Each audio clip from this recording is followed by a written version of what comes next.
In April 1945, Europe was burning in the fire of a war that was dying with unleashed ferocity. Around 200,000 SS men, fragmented into small groups, were still resisting or trying to surrender on different fronts. During that last month of April, divisions such as the 11th Nordland in Berlin, the 1st Leibstandarte Adolf Hitler in the north, the 12th Hitlerjugend on the Rhine, and the 6th SS Panzer Army in Austria were still holding out. From above, Himmler and the high-ranking SS officers ordered to fight to the last man, forbidding surrenders and punishing any disobedience or desertion with summary executions. With railway lines destroyed and bridges bombed, German soldiers were returning home on foot from places as far as France, Belgium or Italy, swimming across rivers and facing constant dangers. Europe had become a chaotic landscape, where these men were simply seeking to survive and reunite with families whose fate was uncertain.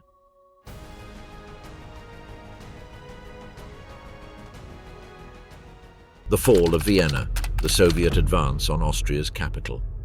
In the spring of 1945, while the world witnessed the final collapse of the Third Reich, the streets of Vienna became the setting for one of the last desperate acts of resistance by the Nazi regime.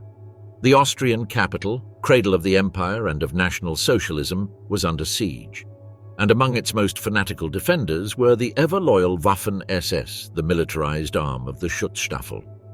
Since the end of March 1945, the Red Army's advance toward the heart of Europe had become unstoppable. The 2nd and 4th Ukrainian fronts, under the command of Marshal Fyodor Tolbukin, broke through the German lines and surrounded Vienna. The remnants of Army Group South, together with Waffen-SS units, were ordered to defend the city until the last man fell. Among them, elements of the 2nd SS Division Das Reich stood out, a unit hardened on the Eastern Front, known both for its tactical ability and its brutality, and one that would fight even on the Western Front until the end of the war. Also joining the defense were remnants of the SS Polizei Division, poorly equipped and even worse trained, and local volunteers, many of them teenagers from the Hitler Youth with no combat training at all. The city was not a battlefield, it was a death trap. The orders coming from Berlin, directly from the Oberkommando der Wehrmacht, were clear. No surrender, no retreat, no weakness. Heinrich Himmler insisted that resistance in cities like Vienna, Graz or Linz was essential to buy time and allow for a separate negotiation with the Western Allies. But in reality, there was nothing left to negotiate. The Soviet offensive began on April 6, 1945. Artillery fire preceded the urban assault. In defensive positions, the Waffen-SS, stationed in the northern and western districts of the city, fought house by house, using civilians as human shields and executing those who tried to flee. The orders were final. Retreat was not allowed, nor was mercy.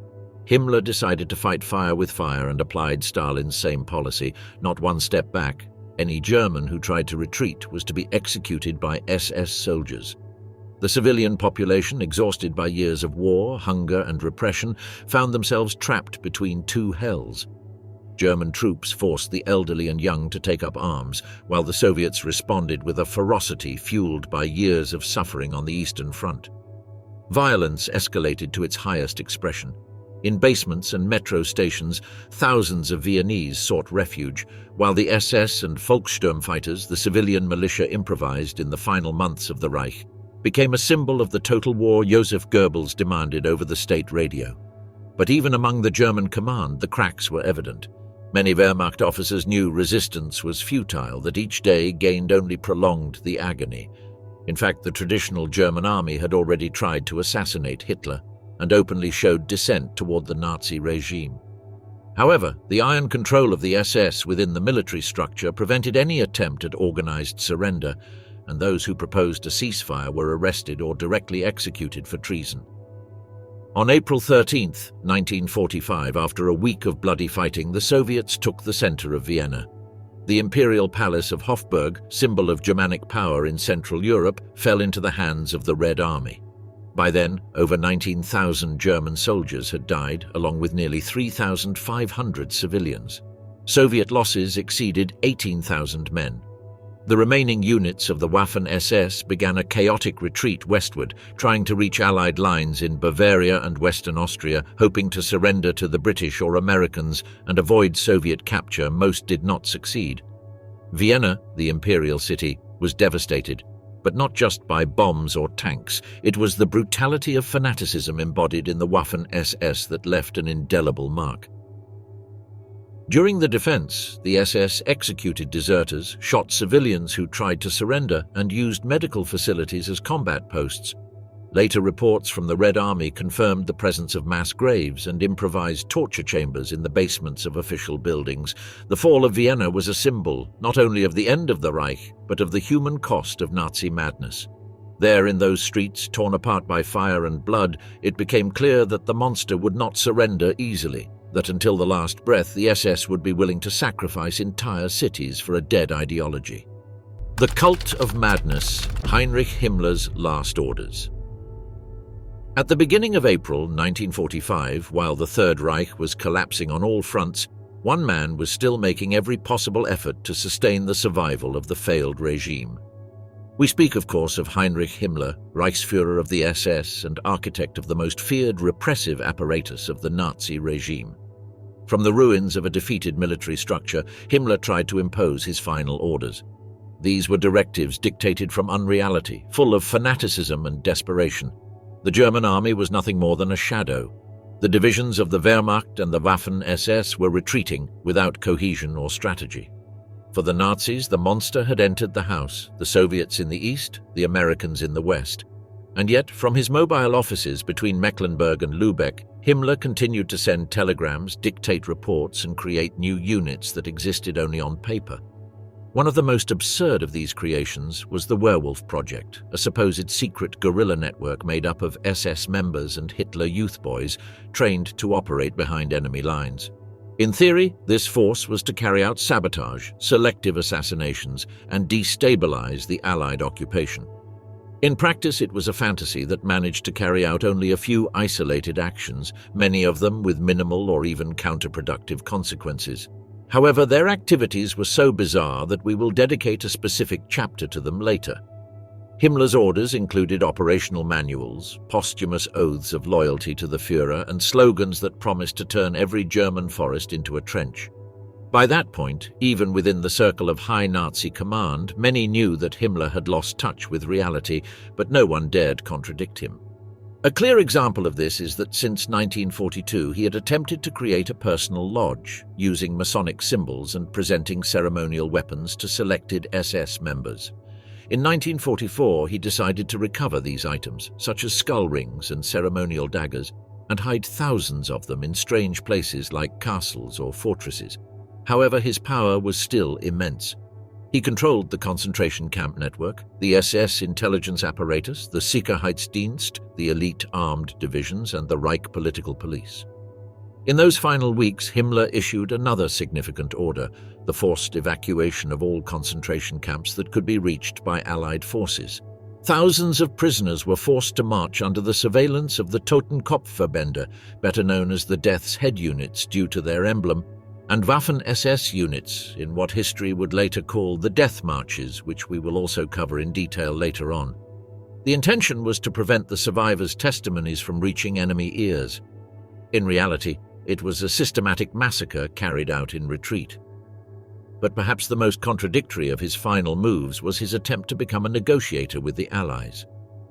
In a bewildering turn, Himmler began to imagine himself as the new leader of Germany after the fall of Adolf Hitler. He dreamed of a negotiated transition, with himself at the helm, able to keep what was left of the country united against the Soviet advance. This fantasy culminated on April 21, 1945, when he sent envoys through Sweden, among them Count Folke Bernadotte, with a proposal, a separate peace with the British and Americans, leaving the fight against the USSR active. The message was delusional. Himmler believed that the Western Allies would prefer an anti-communist Reich under his command rather than allow the Red Army to advance through Europe. The response was immediate and devastating. When Hitler learned of the betrayal, he expelled Himmler from all his posts by decree, just as he had done with Hermann Göring. Himmler, the second most powerful man in the Reich for years, was declared an enemy of the state. His fall was as grotesque as his rise. From that moment on, his escape began. He changed his uniform, disguised himself, changed his hairstyle and some facial features, assumed the false name Heinrich Hitzinger, and joined a column of scattered soldiers marching west, hoping to surrender to the British. But his trail was known. For him, the war was no longer a military conflict, it was a desperate race for anonymity and survival. Meanwhile, his last orders continued to be carried out at the front, though many were meaningless or caused more harm than effective resistance. In Berlin, SS units like the Nordland Division received empty messages about the final defense of the Führer bunker and fought in the streets of the city in a vain attempt to prevent the Soviets from reaching the Reich Chancellery. In Czechoslovakia and Hungary, small detachments continued murdering prisoners on Himmler's direct orders, even when no real central command remained. His final legacy was the continuation of horror when there was no longer a Reich left to defend. Himmler did not fight on the front. He did not die in combat. He did not resist the siege nor share the fate of his soldiers. He commanded from a distance and then fled wearing another man's uniform. Hiding the evidence, the brutal death marches organized by the SS. In the final months of the Third Reich, when nothing could save Germany from defeat, one of the cruelest and most desperate episodes of the entire conflict began, known as the death marches. These marches were not improvised. They were the direct result of orders issued by Himmler himself and the Joint High Command of the SS, who sought to prevent concentration camp prisoners from being liberated by the Allies. For the regime, releasing the witnesses of the genocide was as great a threat as military defeat. From January 1945 to the first days of May, more than 250,000 prisoners were forced to march on foot for days or weeks from camps in Poland, Czechoslovakia, Hungary, and eastern Germany toward the interior of the Reich, mainly to Bavaria, Saxony, and Austria. The routes were long, inhuman, and above all deadly. The conditions were truly atrocious. The prisoners, skeletal from hunger, mostly sick and weakened by years of suffering, were barely covered in rags and barefoot in the coldest climates. They were forced to walk dozens of kilometers per day under the armed surveillance of the Death's Head squads, the SS units in charge of the camps. Those who fell, who stopped, who could not continue, were executed on the spot without mercy, without exception. Ahead lay more pain in another labor camp or the gas chamber. Behind, death under the rifles of the SS. SS soldiers were not ordered to care for the prisoners, only to ensure they did not escape. Thus, the roads, the forests, and the edges of silent villages filled with abandoned corpses. Often, local residents witnessed the marches without intervening. Some tried to hand out bread or water, but most closed their doors and lowered their blinds, knowing that helping could be seen as an act of treason, which usually resulted in death. One of the longest marches was the evacuation of Auschwitz in January 1945, 9 days before the arrival of the Red Army. During this brutal operation, more than 56,000 prisoners were forced to march west. Around 15,000 died during that operation alone, many from the cold, others from starvation, others simply executed along the way. The survivors were taken to camps such as Gross-Rosen, Buchenwald, and Mauthausen, where conditions were just as inhuman and lethal as in the infamous camp in Poland. In April, the march of prisoners from Buchenwald to southern Germany left a trail of death in the forests of Thuringia and Bavaria. Many were murdered by the SS as American troops approached. On other occasions, prisoners were locked in barns and rural buildings, which were then set on fire to erase all evidence. These marches were not merely desperate logistical operations, but part of a systematic final extermination plan. The logic of the regime, even in its downfall, did not change. If the Jews and political prisoners could no longer be held in camps, they were to be eliminated immediately. The Mauthausen March, which began on April 11, 1945, gathered thousands of prisoners from Gunskirchen and other subcamps.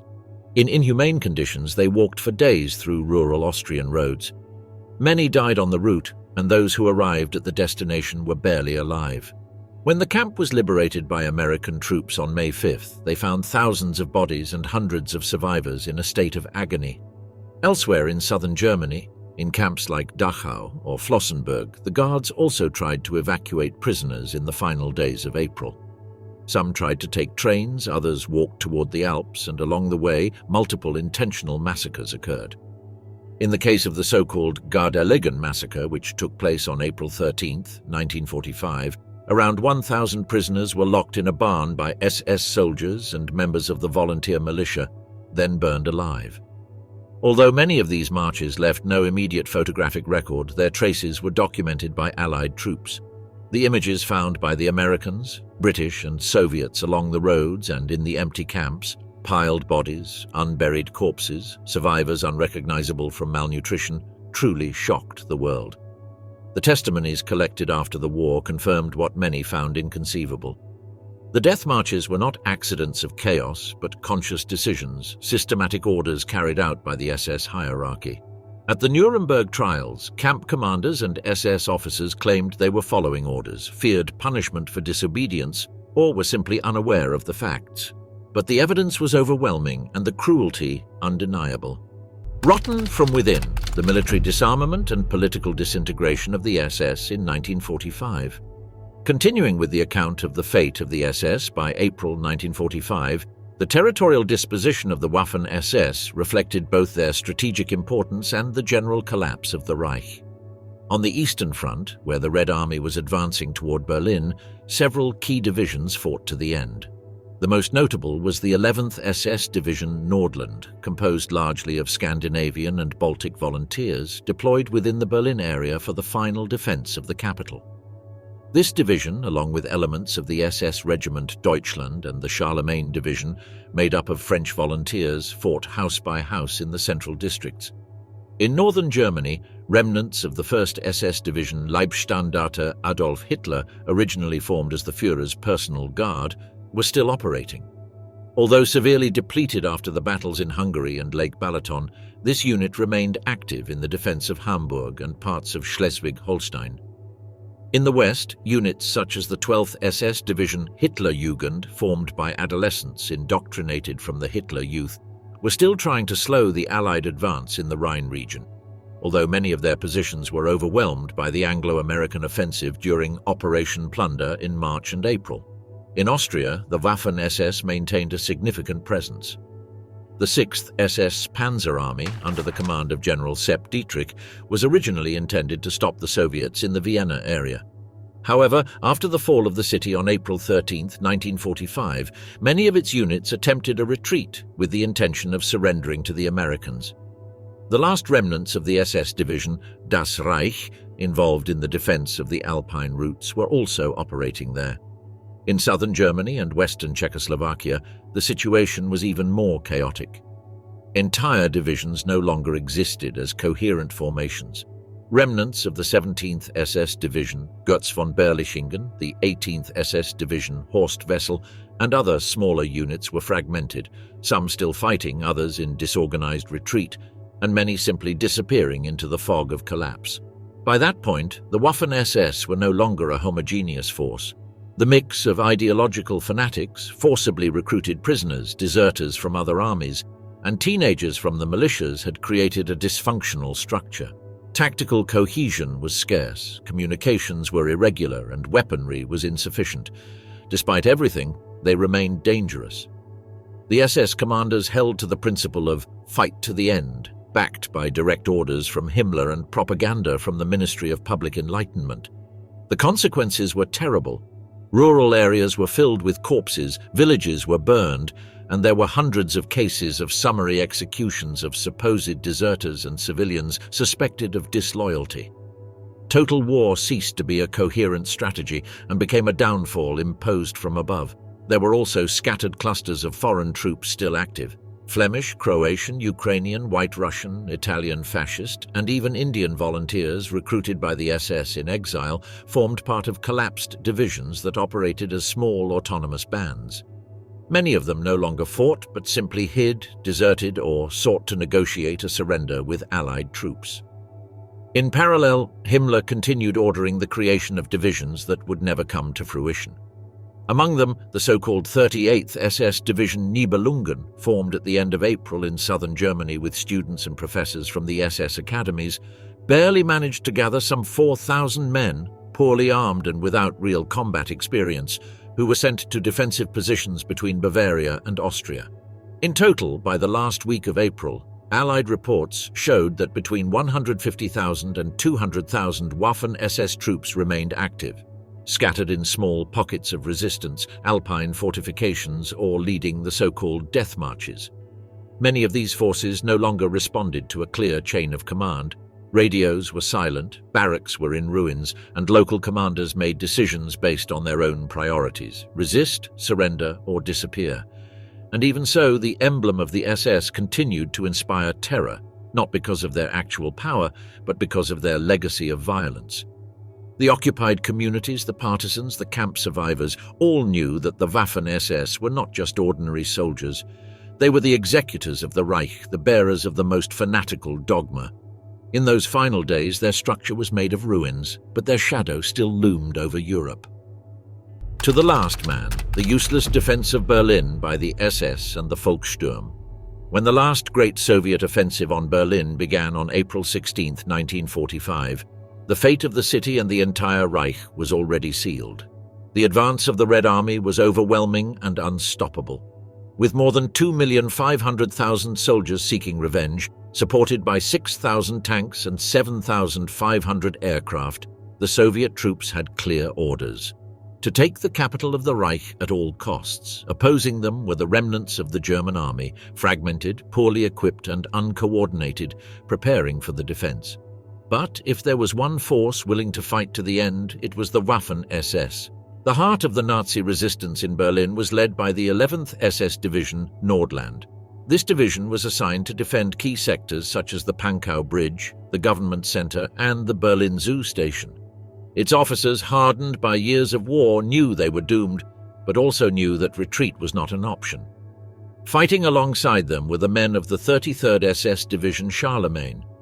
Although only about 300 fighters managed to reach Berlin before its complete encirclement, their participation was significant. They defended the Tiergarten district, the vicinity of the Reichstag, and the access points to Hitler's bunker. Their resistance became one of the last symbolic acts of European Nazism. However, the defense of Berlin did not rest solely on soldiers. The capital was fully militarized. Starting in October 1944, the regime had created the Volkssturm, the People's Storm, a mandatory emergency militia made up of men between 16 and 60 years old, regardless of occupation or physical condition. Armed with old rifles, improvised grenades, and little training, they were thrown into the effort to stop the Soviet advance. Eventually, and near the end of the war, children were also recruited. Thousands of members of the Hitler Youth, some as young as 12 years old, were turned into combatants. They were assigned tasks of surveillance, sabotage, and in many cases, direct combat. The fanatical indoctrination of years came at a bloody price. Many died without understanding why they were holding a rifle, and others were executed by SS officers when they tried to surrender. The organizational chaos was total, the chain of command fragmented by the hour. The SS operated under their own orders, often in contradiction with Wehrmacht generals. The police, the Gestapo, the Volkssturm, and the remnants of the regular army did not share intelligence or logistics. Each sector fought as an isolated unit, without coordination and with scarce supplies. In the Chancellery bunker, 12 meters underground, Adolf Hitler continued giving orders, clinging to the fantasy of a counter-offensive. He imagined non-existent divisions, believed that General Wenck, in command of the 12th German Army, would arrive from the west with reinforcements, or that the Anglo-Saxons would break their alliance with Stalin. None of that happened. Only death was approaching. The Waffen-SS took control of the defense of several strategic points: the bridges over the Spree River, the entrance to the Chancellery, the Air Ministry, and the surroundings of the Reichstag. They were better armed, more motivated, and above all imbued with the ideological duty to resist to the end. For them, defeat was not acceptable. It was an act of betrayal to the Führer. But fanaticism had a price. SS soldiers began executing deserters, even civilians who tried to escape through the subway. In Berlin's squares, corpses hung with signs reading "Traitor to the Fatherland" multiplied. The orders were clear: no one was to leave the front without fighting. Meanwhile, Soviet bombardments were turning the city into a mass of rubble. The civilian population, composed of elderly people unable to fight, women and children under 12 years old, survived in flooded basements, without electricity, without food, drinking water from contaminated puddles. At this point, the SS began requisitioning food supplies for their units. The lines outside shelters became targets for artillery fire. There was no safe place in Berlin. On April 23rd, Hitler handed over command of the city's defense to General Weidling, who, aware of the total collapse, attempted to establish a more coherent front. But his orders were blocked by SS commanders, who answered to Himmler, who had already been demoted for alleged treason and was about to flee. In the final days, leaderlessness ruled the German forces, and military logic was replaced by ideological logic. On April 26th, Soviet troops reached the center of Berlin, and the battle for the Reichstag became a symbol of the fall of Nazism. Units of the Charlemagne and Nordland divisions resisted for hours. Some entrenched themselves in the basement, others in the dome. From there, they fired at Soviet soldiers trying to raise the red flag. The fighting lasted 3 days. Meanwhile, Hitler's bunker was a living hell. The top leaders of the regime began to fall. The city, leaderless and without food, was collapsing. The SS, however, kept fighting. When the bullets ran out, they used knives. When there was nothing left, they immolated themselves. On April 30th, Hitler removed himself from the equation. In the hours that followed, many SS commanders fell. Others fled in disguise. Some mingled with civilians. Even so, the fighting continued. In some sectors, it wasn't even known that the Führer was dead. On May 2nd, 1945, the last German units in Berlin surrendered. Units of the Red Army took control of the city center. The streets were covered with corpses. The smell of gunpowder and burnt flesh mixed with the smoke of burning buildings. More than 125,000 civilians had died, most of them without ever having held a weapon. Himmler's werewolves. Werewolf, the SS attempt to continue the war. When the Allied armies crossed the Rhine in the spring of 1945, many believed that German resistance would collapse completely.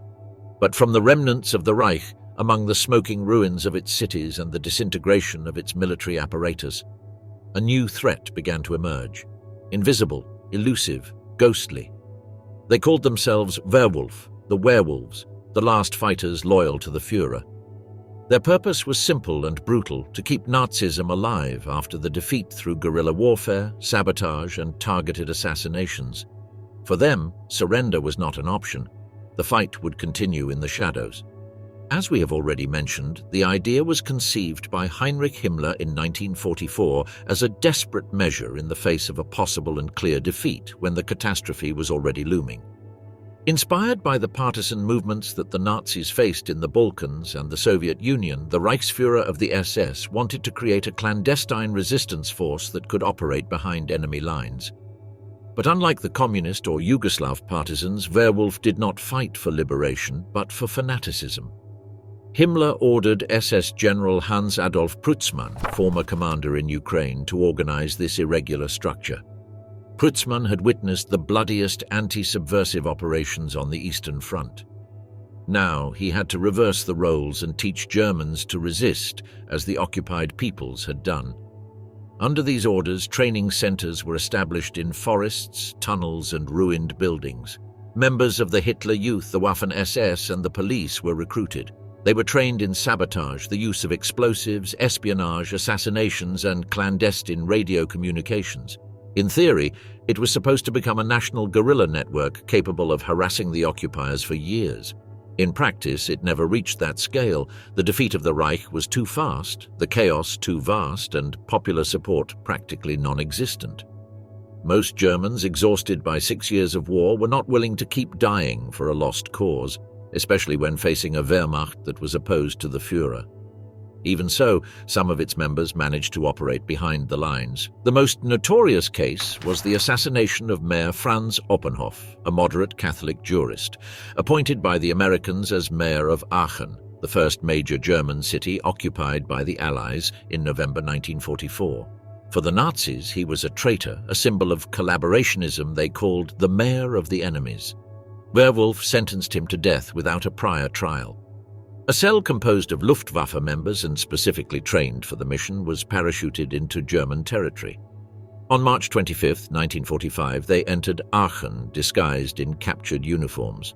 A local teenage girl, recruited as an informant, guided them to Oppenhoff's house, where he was executed with a shot to the head. It was a surgical, almost theatrical operation, but it also delivered the message Himmler wanted to send. The war was not over. Another alleged victim was British Lieutenant Colonel John Poston, liaison officer to Marshal Bernard Montgomery, assassinated in April 1945 under circumstances that still generate debate. It is suspected that his convoy was ambushed by werewolf elements near the Rhine River in one of the boldest attacks against Allied officers. The incident fueled fears of an insurgency that could extend the war in the form of terrorism. In the east, the situation was even more tense. When the Red Army occupied Berlin, Soviet General Nikolai Berzarin was appointed military commander of the city and responsible for its immediate administration. On June 16, 1945, barely a month after the surrender, Berzarin died in a motorcycle accident. Officially, it was a traffic accident. Unofficially, many Soviet sources suggested he was the victim of an attack carried out by Werewolf, although no conclusive evidence was ever presented. The possibility of a structured Nazi insurgency kept Allied authorities on alert for months. In April and May 1945, reports circulated of sabotage, ambushes, explosions on railway lines, and propaganda leaflets signed by Werewolf. In some rural areas, especially in Bavaria, Thuringia, and parts of Austria, small armed cells operated for weeks after the surrender, hindering the consolidation of Allied control. The response was forceful. The Allies established strict occupation protocols, arrested thousands of suspects, and kept entire regions under military control. The repression was so effective that by the end of 1945, most werewolf hotspots had been neutralized, but the psychological impact was lasting. In many areas, paranoia took hold, and every attack, every explosion was attributed to Werewolf. In some cases, exaggeratedly so, in others, with justification. Perhaps this was Himmler's great triumph in creating the werewolves to prolong the war by a few more months. In occupied Germany, the ghost of Werewolf also served as a justification to keep former SS members under surveillance, to shut down nationalist newspapers, and to justify preventive detentions. The fear of a Fourth Reich was as real as it was instrumentalized. To this day, historians debate the true scope of Werewolf. For many, it was more of a propaganda operation than a real military threat. The Nazis themselves broadcast radio programs under the name Radio Werewolf, with announcers calling on Germans to resist to the death, even when Berlin had already fallen. But concrete acts were limited, poorly coordinated, and lacked logistical support. Nevertheless, its symbolic value was powerful, as Werewolf represented Nazism's refusal to disappear without a fight. Its creation was proof that even in its twilight, the regime was still willing to sow chaos, to sacrifice fanatical teenagers, to kill German civilians deemed disloyal. Werewolf was the last gasp of fanaticism, the echo of an ideology that refused to die, even at the cost of its own people. The fall of the exterminating angel, the capture of Heinrich Himmler by British forces. In mid-April 1945, with the Third Reich being crushed under the Soviet boot, Heinrich Himmler began planning his betrayal of the regime. Behind the Führer's back, he sought to negotiate a separate peace with the Western Allies, hoping to save his life and perhaps even secure a leadership position in a new post-Nazi order. However, this plot would perhaps be the greatest mistake of his career. The attempted negotiation was carried out through Count Bernadotte, head of the Swedish Red Cross, with whom Himmler met secretly in northern Germany. The Reichsführer of the SS confided to him that he was willing to surrender Germany to the British and Americans, excluding the Soviet Union, believing that the West would accept this proposal to halt the communist advance. But the message was intercepted by members of the Gestapo, and when Hitler found out, he erupted in fury. On April 28th, from his bunker, he ordered Himmler to be stripped of all his positions, and his name was erased from all official documents. He was no longer head of the SS, nor of the security apparatus, nor of the Nazi regime. He had been repudiated by the very system he had helped build. Upon learning that he had been stripped of all his power, Himmler began his escape. In the following days, he moved southward in disguise and accompanied by a small group of loyal collaborators, such as his personal aide Heinz Macker and SS Dr. Werner Stammer. They all carried false documents and wore military police uniforms of the Wehrmacht, attempting to go unnoticed among the refugees and German prisoners captured by the Allies. Himmler's plan was to reach Flensburg, where Admiral Karl Dönitz, appointed by Hitler as his successor, had established a provisional government. Dönitz knew the war was lost, and on May 7, 1945, he signed the unconditional surrender of the Third Reich in Reims, and the next day the act was repeated in Karlshorst, Berlin, in the presence of the Soviets. The end of the war was official. Himmler, however, was not received by Dönitz. The admiral not only rejected him, but also denied him any protection. Himmler was now completely alone, without allies, without power, without an army. From being one of the most feared men in Europe, he had become a fugitive in his own homeland. On May 21, 1945, Himmler was arrested near the town of Bremervörde in northern Germany. A group of British soldiers from the British Second Army was conducting routine identity checks when they encountered 3 suspicious men who claimed to be low-ranking soldiers. Their nervous behavior aroused suspicion. Taken to an interrogation center in Lüneburg, one of the soldiers noticed that one of the detainees had unusual characteristics. He wore an eye patch and refused to remove his cap during the medical examination. The British forced the suspect to undress and remove the patch, revealing a healthy eye. It was Himmler, who had no choice but to admit his identity. The British, astonished, separated him from the other prisoners and placed him under strict surveillance. He was transferred to a safe house in Lüneburg for formal interrogation. There, a team from the intelligence corps began preparing his transfer to Nuremberg, where he was expected to face charges for war crimes and crimes against humanity. But Himmler had other plans. On May 23, 1945, just a few hours after his official arrest, he asked for permission to go to the bathroom during an oral examination by the doctors. It was then that he suddenly died. The British doctors' attempts to revive him were unsuccessful. The architect of the SS, the creator of the concentration camp system, the man who had devised the final solution and the sinister gas chambers, escaped justice with one final act of cowardice. His body was buried in an anonymous grave in the vicinity of Lüneburg. Its exact location was kept secret by the British Army to prevent it from becoming a place of worship. The news of his fall was received with disbelief by some and with anger by others. The victims of the Holocaust, the survivors of the camps, the soldiers who had fought against his private army, had hoped to see him sitting in a courtroom, judged by the world. But Himmler, until the end, avoided facing the consequences. The justice that was not applied in life would have to be built through courts, documents, and testimonies. But for millions, his name would continue to represent the embodiment of Nazi fanaticism. Himmler had envisioned a millennial empire based on racial supremacy, absolute control of the individual, and the systematic elimination of the enemy. He built a police and military structure that spread terror across Europe. He oversaw the creation of camps such as Auschwitz, Treblinka, Majdanek, and Sobibor. He was responsible for the death of more than 6 million people, and yet he died like a coward, biting a poison capsule, fleeing the world he himself helped destroy. In the following weeks, the Allies began to dismantle the structure of the SS. Millions of documents were seized, tens of thousands of members were arrested, and the names of their commanders began to appear on international wanted lists. Himmler's capture was the final symbol of the collapse of the SS, an institution that had been born to protect the regime and ended up becoming its executioner. And his silent and miserable end also sealed the definitive fall of a system built on fear, blind obedience, and the systematic destruction of humanity. For years, Himmler's image had been that of the dark technocrat, the engineer of extermination.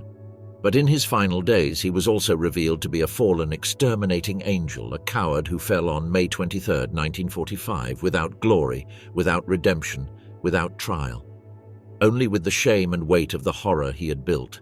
Lesser Genocidaires, the trial of the Einsatzgruppen, Himmler's death squads.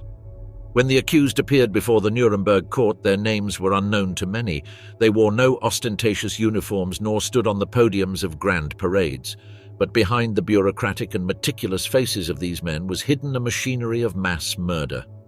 They were the Einsatzgruppen, the mobile SS death squads that accompanied the German army during the invasion of Eastern Europe.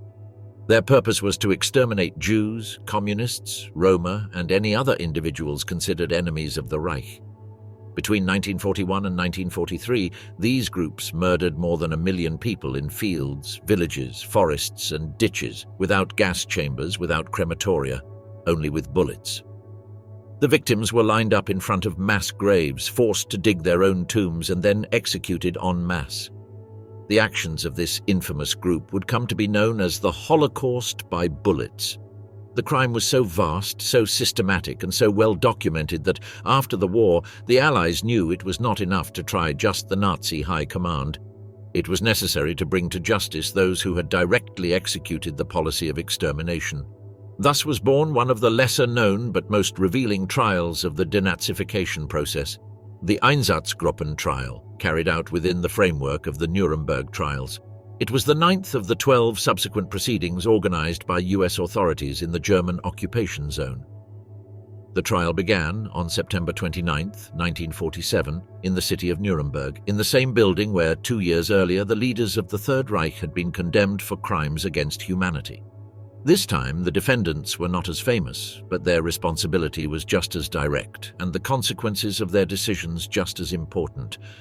24 high-ranking officers of the Einsatzgruppen were tried, including commanders of Groups A, B, C, and D, which had operated primarily in Ukraine, Belarus, Lithuania, Latvia, and southern Russia. The most prominent among the accused was Otto Ohlendorf, head of Einsatzgruppe D, responsible for more than 90,000 murders. Ohlendorf was an educated man, an economist, and a former official of the Reich Ministry of Economics. During the trial, he appeared cold, rational, unshaken, and did not even deny the crimes. Instead, he justified them as preventive measures. The evidence was overwhelming. Official documents, operational reports sent to Berlin with precise counts of the dead classified by ethnicity, gender and age, survivor testimonies, and photographs taken by the killers themselves. The weekly reports sent by the Einsatzgruppen commanders to SS headquarters displayed with academic precision, almost like a corporate balance sheet, the number of eliminated elements, as they called their human victims. One of the most brutal was the Jäger report, compiled by Commander Karl Jäger of Einsatzkommando 3, which documented the murder of 137,346 people between July and December 1941 in Lithuania. This document included every execution in detail. The victims were mostly Jews of all ages and genders. During the trial, many of the accused tried to defend themselves by arguing they were just following orders. But the prosecutors made it clear that criminal orders did not exempt individual responsibility. The sentence was delivered on April 10, 1948. Of the 24 defendants, 14 were sentenced to death, 2 to life imprisonment, and the rest received prison sentences ranging from 10 to 20 years. Among those sentenced to death were Otto Ohlendorf, Paul Blobel, directly responsible for the Babi Yar massacre, where more than 33,000 people were killed in just 2 days, and Edward Strauss, although the latter was not executed due to mental health issues. The executions were carried out on June 7, 1951, in Landsberg prison, where another group of Nazi criminals had also been executed in earlier trials. Blobel, before dying, asked for forgiveness, although many doubted his sincerity. Ohlendorf, on the other hand, maintained a proud stance until the end. He died convinced that history would absolve him. It did not. The Einsatzgruppen trial was a crucial moment in the construction of international criminal law. It established key precedents: that war crimes could be prosecuted regardless of the rank of the accused, that obedience to orders was not a valid defense in the face of genocide, and that individual criminal responsibility existed even within hierarchical structures. But the trial also revealed limits. Many direct perpetrators, such as the soldiers who carried out the executions, the drivers who transported the victims, the mid-level officers who coordinated the operations, were never tried. Thousands escaped, were amnestied, or reintegrated into civilian life in the new post-war Germany. In 1958, German prosecutor Fritz Bauer attempted to reopen investigations against the Auschwitz accomplices, confronting a judicial system riddled with former Nazis. His struggle marked the beginning of a second wave of trials, but years had already passed, memories were beginning to fade, and many culprits had died free. Despite everything, the Einsatzgruppen trial remains a fundamental testimony, not because of the number of convictions, but because of what it revealed about the banality of evil, how educated, cultured men, fathers of families, could support and justify the systematic extermination of millions of people. Second chance: the fate of SS soldiers and volunteers after the German occupation. When the Third Reich collapsed in the spring of 1945, it left behind not only ruins and corpses, but also a vast structure of armed men, indoctrinated and in many cases guilty of atrocious crimes. The Waffen-SS, which at its peak had more than 900,000 members, were not a conventional fighting force, but a paramilitary organization of the Nazi ideological apparatus, a lethal mix of fanaticism, brutality, and imperial expansion. With the German capitulation on May 8, 1945, these troops found themselves overnight outside the law. The Nuremberg Tribunal had declared the SS as a whole to be a criminal organization, but applying that category to hundreds of thousands of individuals was a complex task, riddled with contradictions, legal gaps, and political dilemmas. The first to suffer the consequences were those who surrendered to Soviet forces. Thousands of Waffen-SS soldiers were captured on the eastern battlefields or during the retreat. Most never returned. According to estimates by the International Committee of the Red Cross, between 70,000 and 100,000 German prisoners died in Soviet labor camps, better known as gulags, between 1945 and 1950. Conditions were brutal: starvation, disease, forced labor. Ironically, the same conditions the Nazis imposed on Jews and non-Aryans. In the West, the fate of prisoners varied. In the zones controlled by the Americans, British, and French, prisoner camps were established to process SS members. But the numbers were so high that denazification, the process by which the degree of individual guilt within Nazi crimes was to be determined, became a titanic undertaking. Many rank-and-file soldiers were released after declaring that they had been forcibly recruited or had not participated in war crimes. The central problem was distinguishing between the guilty and the innocent in an organization that was ideologically homogeneous but operationally diverse. The Waffen-SS included both elite troops such as the Führer's bodyguards, concentration camp guards, and volunteer soldiers who fought on the front lines alongside the Wehrmacht. For many of these volunteers, joining the SS was a way to fight communism rather than an act of allegiance to Nazism. But others actively participated in massacres, deportations, and security duties in concentration camps. In the post-war trials, this distinction was not always clear. In 1946, the Allies launched a categorization of former regime members, dividing them into 5 groups: main perpetrators, activists, committed followers, passive sympathizers, and exonerated individuals. But political pressure, administrative collapse, and the onset of the Cold War soon rendered this system ineffective. By 1948, with the emergence of the Federal Republic of Germany, interests shifted. The United States needed a strong West Germany to counter the Soviet bloc. That meant reconciliation, stability, and reintegration. Thousands of former SS members were released, reintegrated into civilian life, and even accepted into public, police, or administrative positions. The case of the SS Totenkopf Division, responsible for guarding concentration camps and known for its brutality, especially during the death marches, is a clear example. Only a fraction of its members faced trial. The rest vanished into the post-war period. The same happened with members of the Das Reich or Viking divisions, despite their documented records of crimes in France, Ukraine, and the Balkans. Many former SS formed veteran associations such as EIAG, the Mutual Aid Association of former Waffen-SS members, founded in 1951.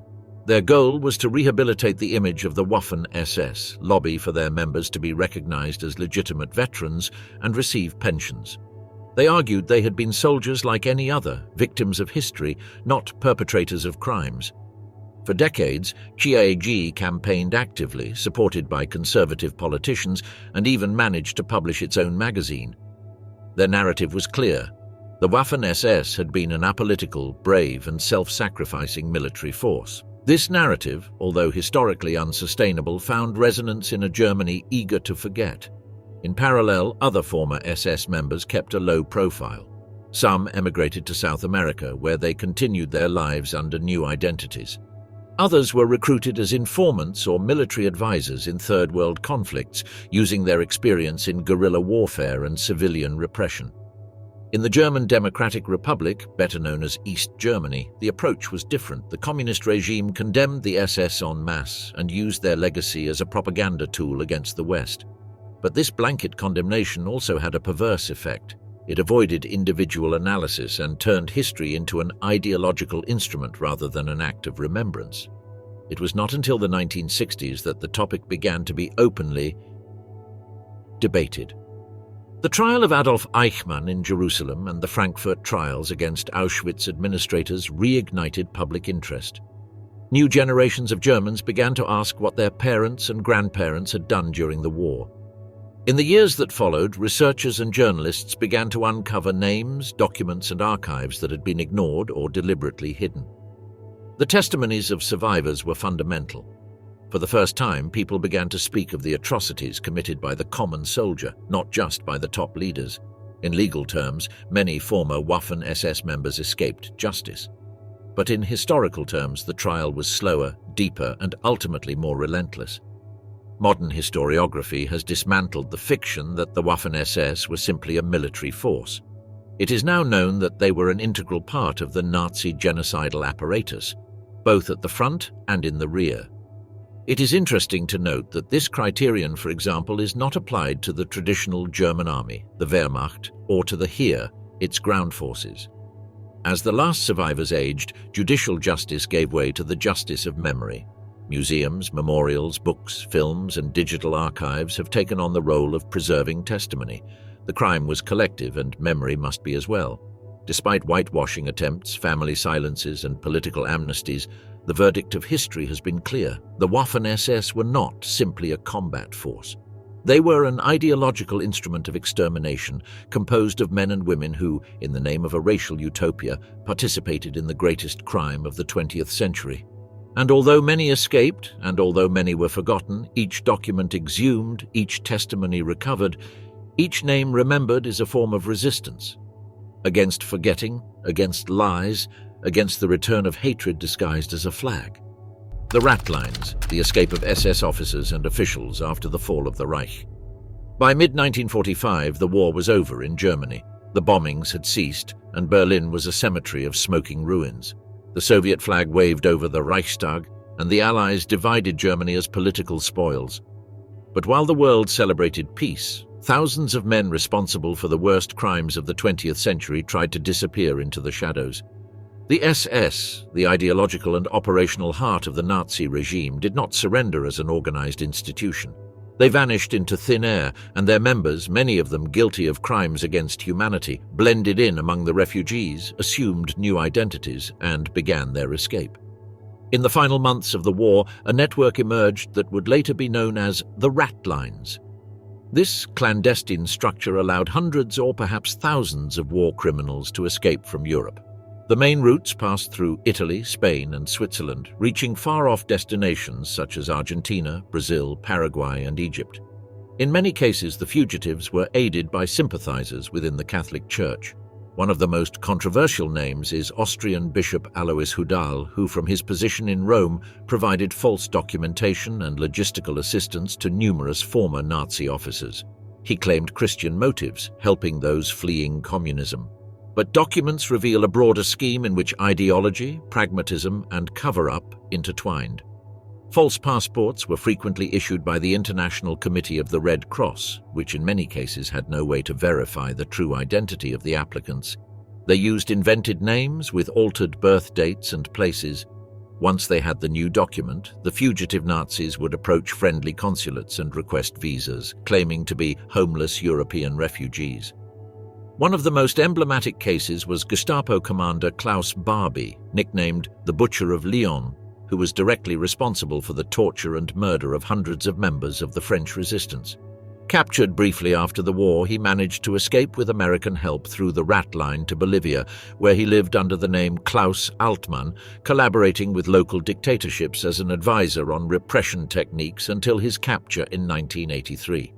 Another major fugitive was Josef Mengele, the doctor of the Auschwitz extermination camp, known for his atrocious experiments on humans, especially children.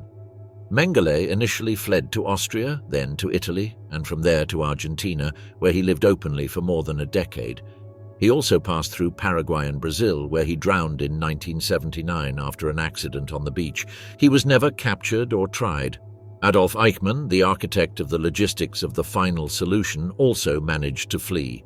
Initially captured by American troops under the alias Otto Eckmann, he was released by mistake. In 1950, he arrived in Buenos Aires with a false passport issued under the name Ricardo Clement. He lived there with his family until in 1960 he was kidnapped by Mossad, the Israeli Secret Service, and taken secretly to Jerusalem. His public trial became one of the most important post-war events and ended with his execution in 1962. Many others managed to disappear completely. Some changed their faces with plastic surgery, others were protected by authoritarian governments. They infiltrated German communities in South America, worked as technicians, engineers, or rural doctors. Some even attained positions of political or military power in their new countries. Their past was hidden behind a curtain of silence, complicity, and forgetfulness. The escape routes were not improvised. In cities like Genoa and Rome, there were actual transit offices. There, birth certificates were forged, letters of recommendation from fictitious relatives were issued, and Red Cross passports were processed. The Allies, exhausted by the conflict, lacked the means to verify each identity. Many escaped on foot, others by train or hidden aboard cargo ships departing from the ports of Naples or Barcelona. Soviet intelligence was also aware of these escapes, but at the time their focus was on consolidating control over Eastern Europe, so they did not insist on pursuing the Nazis.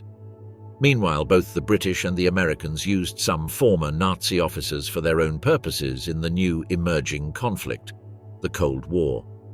Such was the case of Reinhard Gehlen, head of military intelligence on the Eastern Front. After surrendering to the Americans, he offered his knowledge about the USSR in exchange for protection. His network, called the Gehlen Organization, became a crucial instrument of the CIA in Europe and would form the basis of the future West German intelligence agency. This pragmatic strategy was repeated at other levels. Some war criminals were recruited as advisors in conflicts against communist insurgencies in Latin America, and even as bodyguards for political figures or businessmen like the infamous Otto Skorzeny, who worked for a few years as Eva Perón's bodyguard before fleeing to Ireland. But not all managed to escape. Thousands of SS members were detained, interrogated, and sent to prisoner of war camps. Many were extradited to countries such as Poland, Czechoslovakia, or Yugoslavia, where they faced summary trials. Others waited in silence for years until international justice caught up with them, driven by survivors, journalists, and Nazi hunters like Simon Wiesenthal, who, being a Holocaust survivor himself, dedicated his life to pursuing the criminals the world had forgotten. Thanks to his work, more than 1,100 Nazis were located and brought to justice. His message was clear: time does not erase guilt nor nullify justice. The escape of SS officers was not only a physical flight, it was also a moral flight. For decades, they hid behind new identities, tried to rewrite their history, denied their past.